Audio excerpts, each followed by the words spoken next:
નમસ્કાર દર્શક મિત્રો, આજે રામનવમીનો પર્વ છે એટલે મારા સૌ કોઈ દર્શક મિત્રોને પહેલા તો રામનવમીની ખૂબ ખૂબ શુભકામનાઓ। જેવી રીતે આપ જાણો છો કે રામનવમીનો તહેવાર હોય એટલે દરેક મંદિરે કંઈક ખાસ વિશેષ આયોજન કરવામાં આવ્યું હોય છે, પ્રસાદીનું આયોજન કરવામાં આવ્યું હોય છે, કોઈ કાર્યક્રમનું આયોજન કરવામાં આવ્યું હોય છે। હું પણ આજે આવી છું નવસારીના એક ખાસ જગ્યા જલાલપુરમાં કે જ્યાં તમે મારી પાછળ જોઈ રહ્યા છો જલારામ બાપાનું મંદિર છે અને ત્યાં ખાસ જે આયોજન કરવામાં આવ્યું છે પ્રસાદીનું આજે આયોજન કરવામાં આવ્યું છે। ઘણા બધા ભક્તો અહીંયા રામનવમી નિમિત્તે પ્રસાદી લઈ રહ્યા છે એટલે મને થયું કે ચાલો ને આ પળ પણ હું તમારી સાથે થોડીક શેર કરું। નમસ્કાર, હું હીર અને આપ જોઈ રહ્યા છો મારી યુટ્યુબ ચેનલ હિન્દુસ્તાન।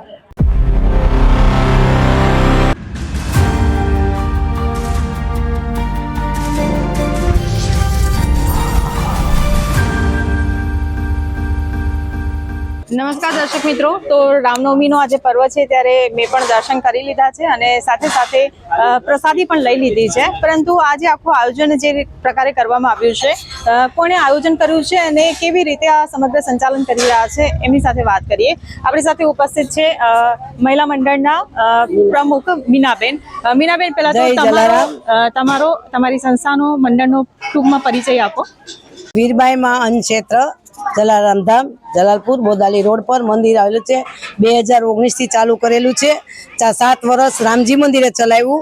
2013 માંથી આ મંદિરે અત્યારે આ જગ્યાએ ચાલુ કરેલું છે અને દર ગુરુવારે બટુક ભોજન આવે છે અને કોઈ પણ વસ્તુ માગવી નથી પડતી, એની મેળે આપમેળે જ દાન આવ્યા કરે છે અને બધાનો મંડળ વાળાનો સાથ સહકાર બહુ સરસ મળે છે। આજુબાજુ વાળા પબ્લિક બધા જમવા આ તે બધા પ્રોગ્રામ બહુ વ્યવસ્થિત જાય છે, કોઈ પાસે 5 રૂપિયા માગવા પડતા નથી।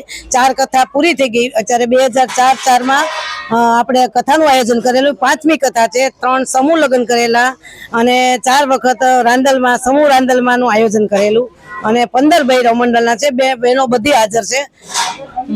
તો તમારું જે મહિલા મંડળ છે એ કેટલા સમયથી ચાલે છે અને એમાં કેવી કેવી પ્રવૃત્તિ કરવામાં આવે? પેલા થોડા 7-5 વર્ષ તો ટ્યુશન ચલાવ્યું, પછી 2.5 વર્ષ દરરોજ જમાડતા 2 ટાઈમ અને અત્યારે દર ગુરુવારે કન્ટિન્યુઅસ ચાલુ જ છે અને 15 બૈરાવ છે, બધી હાજર છે। બોલો, આજે રામનવમી છે અને આજના દિવસને લઈને તમે જે ખાસ પ્રસાદીનું જે આયોજન કર્યું મહાપ્રસાદીનું, કેટલી પબ્લિક આવી હશે આશરે? 1500-2000 ની આસપાસ તો હશે જ। તમે જે સેવા આપી રહ્યા છો, જે મતલબ કે દાન માંગતા નથી, સામેથી કોઈ આપે તો તમે એનો સ્વીકાર કરો છો? સામેથી આવે એનું જ બધું આયોજન થાય છે। કોઈ પાસે 5 રૂપિયા માંગવા નથી પડ્યા। 20 વર્ષ થયા। જલારામ બાપા વીરપુરમાં કઈ લેતા નથી ને એવી રીતના જ ચાલે છે, કોઈ પાસે માગવું નથી પડતું એમ। બાપાની દયાથી બધું આવી જ જાય છે, ખર્ચો બી નીકળી જાય, સેવામાં બધા હાજર થઈ જાય, કોઈ જાતનું ઉપાધિ નથી એમ।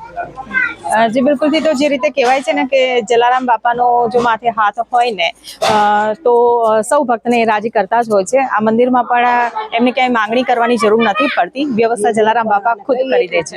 તો ચોક્કસથી મહિલાઓ દ્વારા મહિલા મંડળ તો ચલાવવામાં આવી રહ્યું છે, આ જે સમગ્ર મંદિર છે તેનું સંચાલન પણ કરવામાં આવી રહ્યું છે અને ઇતર જે કંઈ બી પ્રવૃત્તિ છે એ પણ મહિલાઓ દ્વારા જ કરવામાં આવી રહી છે, પરંતુ કહેવાય છે ને કે પુરુષોનો સાથ પણ એટલો જ જરૂરી હોય છે।